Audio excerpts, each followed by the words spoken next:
Olá, espero que esteja tudo bem com você. Seja bem-vinda, muito bem-vindo ao Jornal Terra Viva. É sempre bom tê-los aqui para juntos acompanharmos os principais destaques do agronegócio no Brasil e em todo o mundo. Fábrica de vacina autógena é inaugurada em Guarulhos, na Grande São Paulo. Interdições na BR-277 podem causar prejuízo bilionário ao agronegócio paranaense.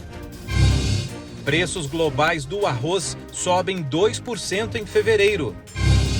Abate de bovinos volta a subir após 2 anos, de acordo com dados do IBGE.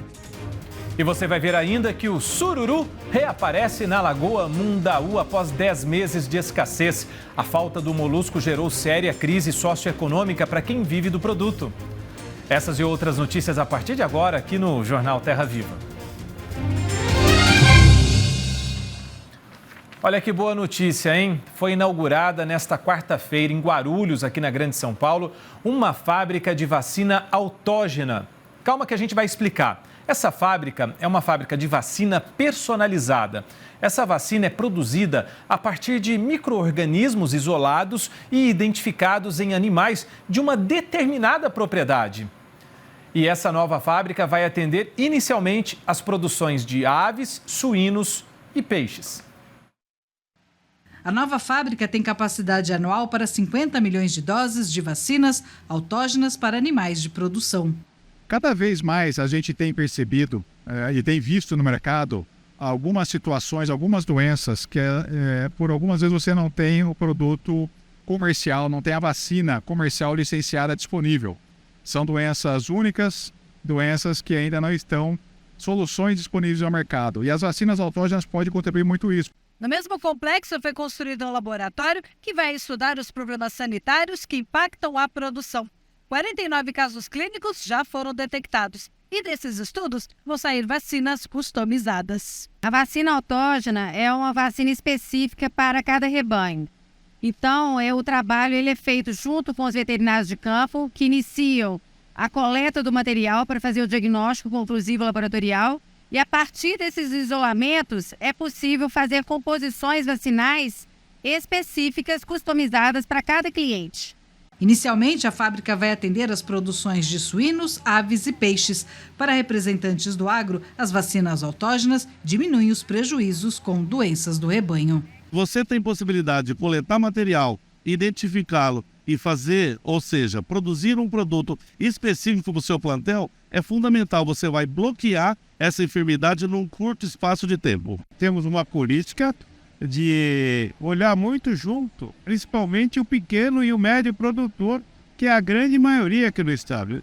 E um novo laboratório vem justamente para contribuir, para melhorar a sanidade do ativo do produtor. É a tecnologia sempre avançando no agronegócio. No Paraná, a BR-277 sofre problemas estruturais desde o ano passado. Após as fortes chuvas, que causaram deslizamentos de terra, rochas sobre a rodovia até afundamento da pista. E essas interdições na ligação de Curitiba ao porto de Paranaguá podem gerar prejuízos milionários ao agronegócio.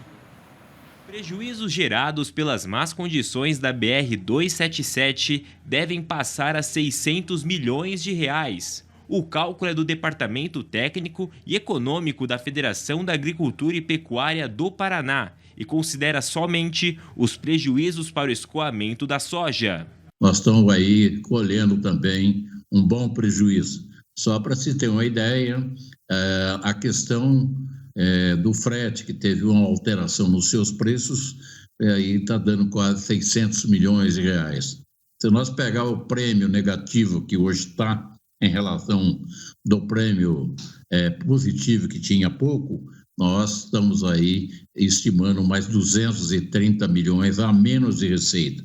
E sem contar os problemas que está dando operacional no campo, porque toda a estrutura de armazenagem, que é das cooperativas, que é das trading, no Brasil inteiro, ela é programada para que X% da safra seja encaminhado aos portos e, evidentemente, isso vai esvaziando os armazéns, faz uma rotatividade. Como os portos estão com dificuldade e a tendência que a gente está vendo é de dificuldade maior ainda, nós estamos preocupadíssimos porque o prejuízo deverá aumentar. Devido a essas interdições, produtores precisam escoar os grãos para outros portos como o de Santos. O custo de frete por saca no trajeto Cascavel-Paranaguá custa R$ 4,86, o que gera grande prejuízo aos produtores da região. A safra de soja é uma safra muito grande esse ano, uma safra muito boa, graças a Deus está sendo colhida no momento. E como todo o Brasil, na nossa região também nós temos um problema muito sério de armazenagem. As próprias cooperativas não têm a capacidade de receber toda essa safra, né? E os produtores também, são poucos produtores que têm armazéns próprios. E o que está ocorrendo é que o frete tem subido muito, os espaços das cooperativas e de cerealistas que recebem isso daí estão ficando cheios e não estão tendo onde colocar essa soja. Estão criando dificuldades já de achar espaço para acomodar toda a soja que está sendo colhida. Então isso causa um aumento de custo para o produtor, porque quem acaba pagando o frete é o produtor, né? Porque eles vão abaixando o preço da soja em decorrência desse aumento do frete, as cooperativas. O governo federal quer incentivar a exportação de produtos brasileiros de forma mais igualitária entre as regiões e os estados do país. Para quê? Para valorizar pequenas e médias empresas. Um evento em São Paulo discutiu as ferramentas para se alcançar este cenário. Promover os produtos e serviços brasileiros no exterior e atrair investimentos estrangeiros para setores estratégicos da economia brasileira. É com este objetivo que a Agência Brasileira de Promoção de Exportações e Investimentos, Apex Brasil, reuniu empresários, CEOs de diversos segmentos, políticos e investidores para discutir principalmente como expandir a presença igualitária de todos os estados brasileiros no mercado internacional. O ano passado, no Nordeste, foram só 27 bilhões de 334 e no Norte, 28 bilhões de dólares. Do Nordeste, dos 27 bilhões, a Bahia exportou 14. Sobram 12 para 8 estados. 12 bilhões de dólares. No Norte, quando você tira o Pará com a Vale do Rio Doce, dos 28 ficam só 7. Então é óbvio que se nós quisermos trabalhar o fortalecimento das exportações, nós temos que promover algumas mudanças sem deixar de apoiar o Sudeste que já exporta, o Centro-Oeste que já exporta, o Sul que exporta, ampliar isso. Mas nós temos que ter um olhar diferenciado para o Nordeste e para o Norte, para as pequenas e médias empresas, para as cooperativas, e eu acho que isso é que vai fazer a exportação brasileira voltar a crescer exponencialmente. Dentre os principais pilares para o fomento ao desenvolvimento das empresas brasileiras para o mercado externo estão a inteligência, a estratégia, uma melhor competitividade, evoluindo produtos e serviços e, principalmente, a atração de investimentos. Um dos fatores que também contribui é o olhar atento do poder público. O vice-presidente da República e ministro do Desenvolvimento, Indústria, Comércio e Serviços também esteve presente no evento e falou da importância do trabalho da Apex e reconheceu que é preciso melhorar o ambiente de negócios internacional, simplificando a tributação com a criação de um imposto único e garantiu que a reforma tributária não vai afetar as pequenas e médias empresas. A legislação de micro e pequena empresa, ela está totalmente preservada. Ela tem um sistema muito importante que estimulou o crescimento das micro e pequenas empresas. O Brasil tem 2% da economia do mundo, então 98% do comércio está fora. Nós temos que avançar ao máximo. Acordos internacionais, importante, logística, importante, desburocratização, apoio para atrair investimento e exportar mais. Então, um conjunto aí de fatores. A seguir, preços globais do arroz sobem 2% em fevereiro. E você vai ver também, abate de bovinos volta a subir após 2 anos, de acordo com dados divulgados nesta quarta-feira pelo IBGE. É o que a gente vai discutir depois do intervalo.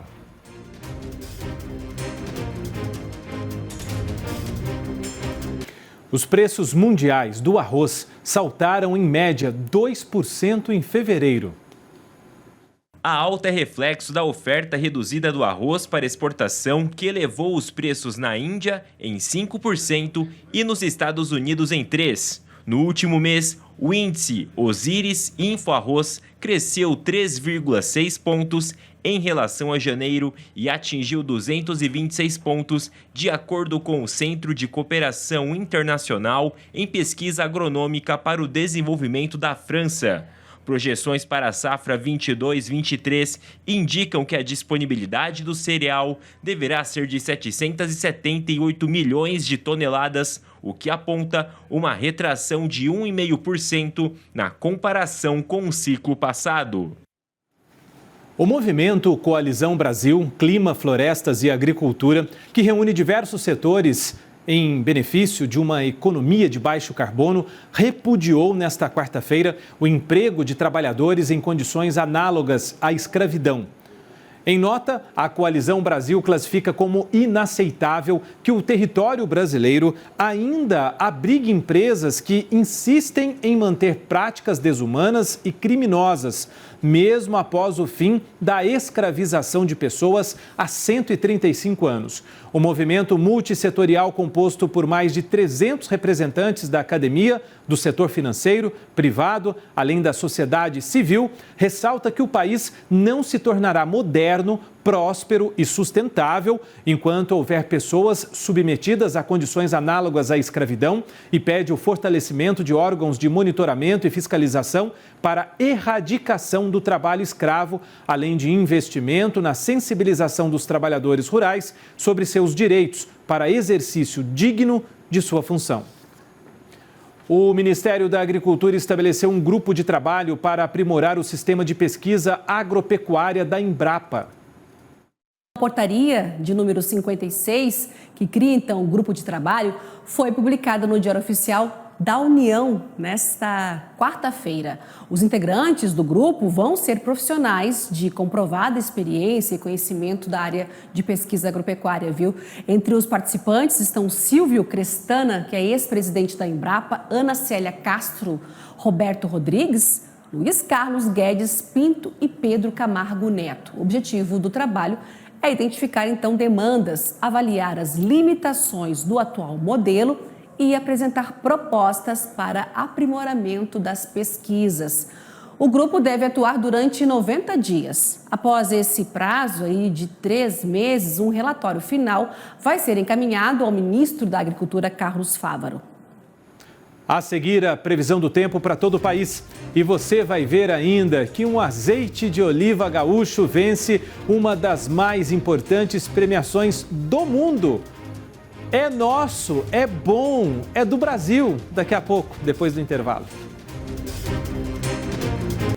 No ano passado, foram abatidos quase 30 milhões de cabeças de bovinos, alta de 7,5% em relação a 2021. E isso aconteceu após 2 anos de retração na atividade. Os dados foram divulgados nesta quarta pelo IBGE. Em 2022, foi retomado o abate de fêmeas após 3 anos de retração, com alta de 19,1%. Nesta comparação, houve queda de 8,5% nos preços médios.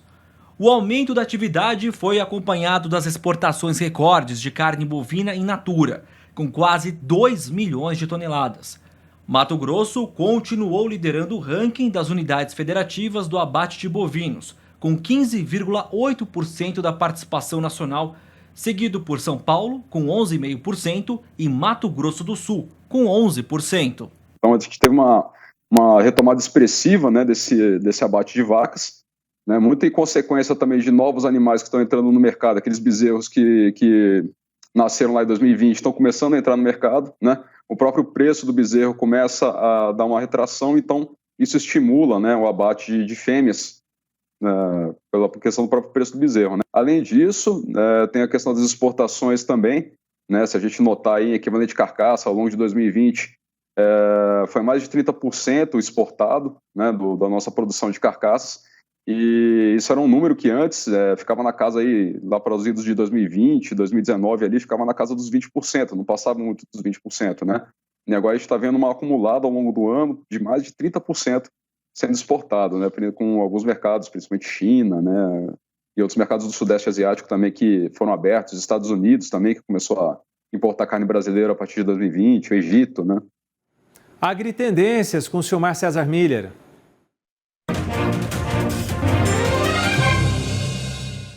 Eu não poderia deixar de continuar nesse tema, né, Silmar, que a gente está mostrando agora sobre essa recuperação de abate bovinos no Brasil, né? E para esse ano, qual é o cenário? O que dá para ter de tendência? Será que mantém essa boa recuperação ou foi diferente o ano passado? Silmar, boa noite. Boa noite, Márcio. Boa noite aos nossos amigos do Terra Viva. Olha, uma excelente pergunta, Márcio. A gente lembra aqui que nós tivemos 2 anos de queda nos abates de bovinos, foi 2020 e 2021. Inicialmente por conta daquela questão da Covid, da emergência da Covid lá em 2020. Isso deu uma paradeira geral nos mercados internacionais, mercados de carnes, por exemplo. Isso prejudicou bastante os abates de bovinos aqui no Brasil por conta de retração na demanda dos próprios frigoríficos. 2021 piorou, porque a situação se complicou por conta daqueles 2 casos de vaca louca atípico, descoberto um em Minas Gerais, outro no Mato Grosso. As exportações brasileiras de carne bovina ficaram paradas por 100 dias, ou seja, mais de 3 meses, particularmente para a China, nosso principal cliente no mercado internacional. Isso provocou, obviamente, um impacto direto nos abates de bovinos para a produção de carne bovina aqui no Brasil. Então, o efeito em 2021 foi realmente bastante negativo. Em 2022, como a gente viu agora na notícia divulgada hoje pelo IBGE, finalmente uma recuperação, um crescimento de 7,5% aqui no abate de bovinos, o pessoal respirando finalmente aqui em termos de demanda, consequentemente também no abate de bovinos pelos frigoríficos brasileiros.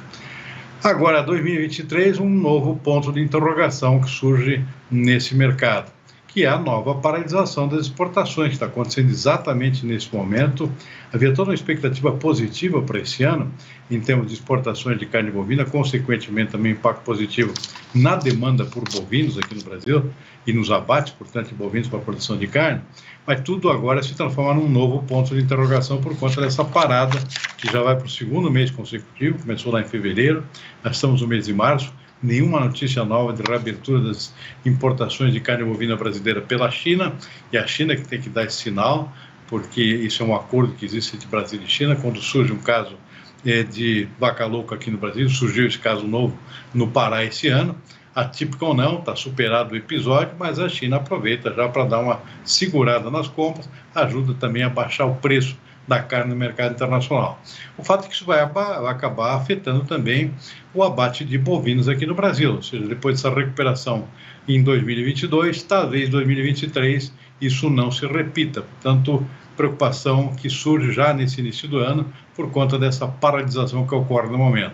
Claro que todo mundo espera que isso seja recuperado rapidamente, mas aparentemente o ano já começou negativamente nesse sentido. Possivelmente não vamos ter um aumento, pelo menos não igual ao que tivemos em 2022, no abate de bovinos aqui no Brasil. Muito bem. Os mercados, Silmar? Márcio, um dia terrível nos mercados novamente. A gente lembra, segunda-feira foi aquela correria aqui, o pessoal sacando seu dinheiro em alguns bancos lá por conta de quebradeira de 2 bancos nos Estados Unidos. Hoje um novo episódio semelhante agora atingindo um banco europeu. Nada menos que o Credit Suisse, um grande banco da Suíça que é o paraíso da segurança bancária no mundo, afetado aqui também por desencaixe aqui nas suas contas aqui, e o seu principal investidor, que é um banco da Arábia Saudita, se negou a aportar o dinheiro para dar uma suavizada na situação crítica desse banco suíço, que vinha sofrendo uma sangria nos depósitos, dos depositantes, investidores sacando seu dinheiro, e as ações desse banco acabaram despencando hoje quase 30% nas bolsas europeias. Tanto mais um caso, uma preocupação geral, e isso acabou contaminando todos os mercados. Mercado financeiro e o mercado também de commodities agrícolas, por temor aqui, muita aversão a risco, o pessoal caindo fora desse mercado, se refugiando, como sempre acontece nesse tipo de situação, se refugiando no dólar americano, que subiu muito hoje, 1,2%, o dólar index, que é aquele indicador que mede o valor da moeda americana, quando comparado com outras moedas fortes. O dólar aqui no Brasil também subiu bastante, 0,7%, também pela mesma carona lá mercado internacional. E a principal vítima hoje foi o petróleo. O petróleo desabou hoje no mercado internacional, caiu quase 4%. Petróleo tipo Brent, que é a referência para o nosso aqui, chegou a bater lá nos $73 o barril. Ou seja, caiu bem abaixo dos $80 que vinha mantendo até pouco tempo atrás. Foi a maior queda nos últimos 15 meses. O mercado de commodities agrícolas acabou contaminado também por essa aversão a riscos. Soja caiu na Bolsa de Chicago, 0,5%. Algodão caiu bem mais, 2,8%. Café também, Bolsa de Nova York, com queda de 1,6%. Açúcar também com queda, 0,9%. Suco de laranja, que vinha subindo, também sucumbiu hoje, caiu 1,8%. Cacau também com queda, 1,6%. Aqui no nosso mercado futuro da B3, o boi até deu uma estabilizada hoje, fechou mais ou menos no 0 a 0. As exceções do mercado internacional foram o milho e o trigo.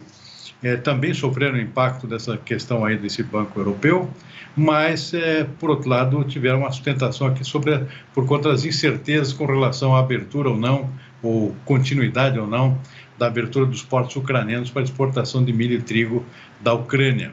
Está tudo incerto ainda, não existe uma definição, negociações continuam, então esses dois grãos acabaram subindo hoje por conta de incerteza, mas só não subiram muito por conta também desse impacto da situação financeira global que afetou todos os mercados. Só para finalizar, bolsas na Europa com queda de mais de 3%, tanto na Bolsa de Frankfurt na Alemanha, Bolsa de Londres, Bolsa de Paris, tudo caindo mais de 3%, que é um índice extremamente elevado para um dia só. Tanto mais um dia de preocupação nos mercados financeiros, com impacto, com respingos também em commodities, Márcio. Que coisa, hein, Silmar? Esperamos uma quinta melhor, né? Obrigado, boa noite. Boa noite, até amanhã. Bom descanso. Vamos saber então agora como é que fica a previsão do tempo para todo o país nessa quinta, e quem conta pra gente é a Luísa Cardoso.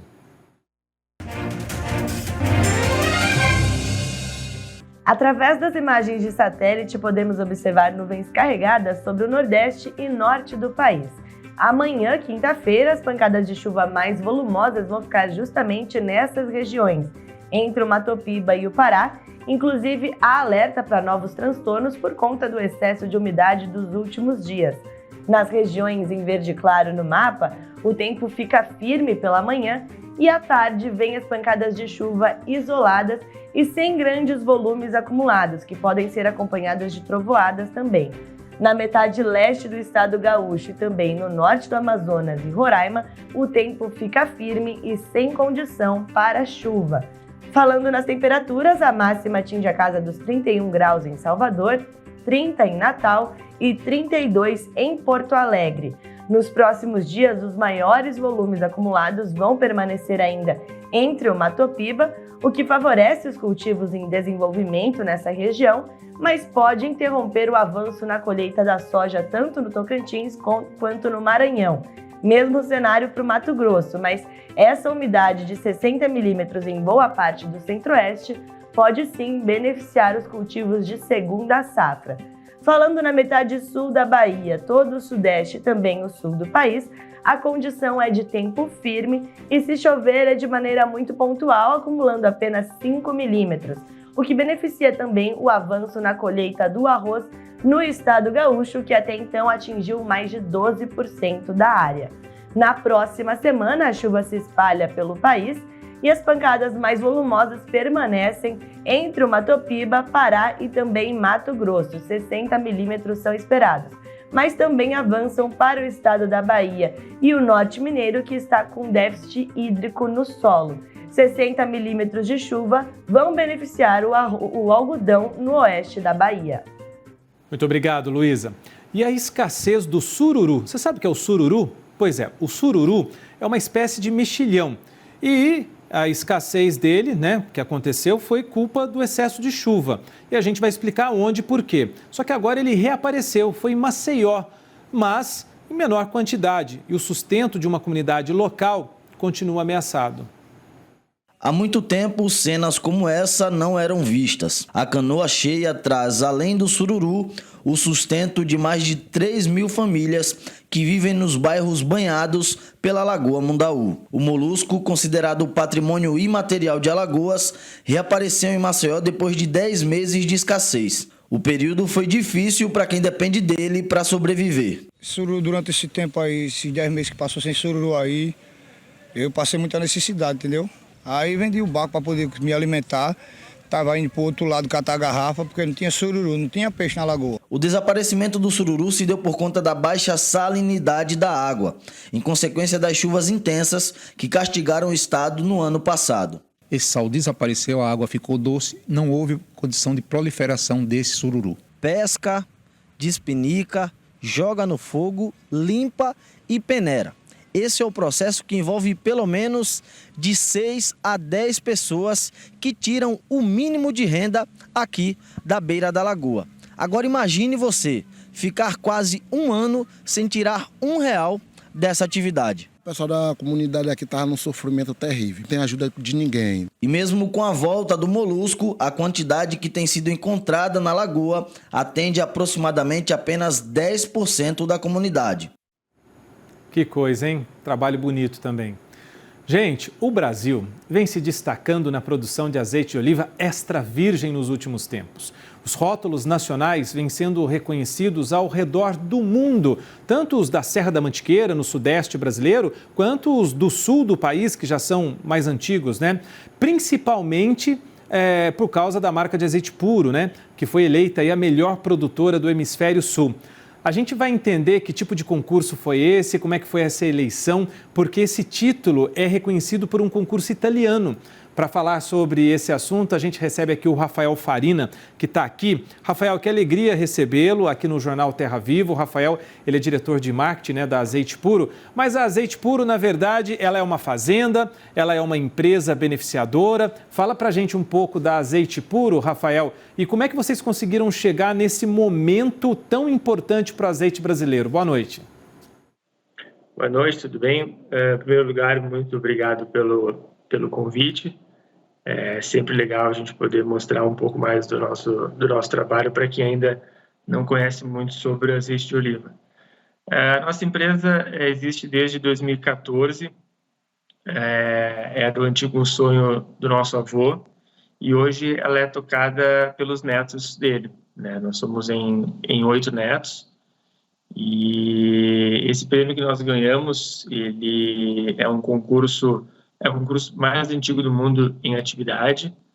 Ele acontece na Itália todos os anos e a gente concorreu com mais 122 rótulos de azeite de oliva de todo o hemisfério sul e acabamos levando esse prêmio que nos deixa muito feliz, com muita honra também, e já nos preparando para o ano que vem para ver se a gente consegue ganhar o prêmio de melhor azeite do mundo. Rafael, em que categoria? Na verdade, é o seguinte, foram esses rótulos de mais 100 empresas, né, de 100 produtores, vamos dizer assim, do sul, né, do hemisfério sul do nosso globo, né? Então, assim, só concorreram produtores de azeite dessa região. Só é o meu modo de dizer, porque tem azeite chileno aí, né? Tem azeites muito importantes aqui nesse hemisfério sul do Brasil e vocês desbancaram principalmente os azeites do Chile, né? O concurso Lodo, tradicionalmente, ele divide hemisfério norte e hemisfério sul. Nós concorremos com azeites argentinos, chilenos, uruguaios, australianos,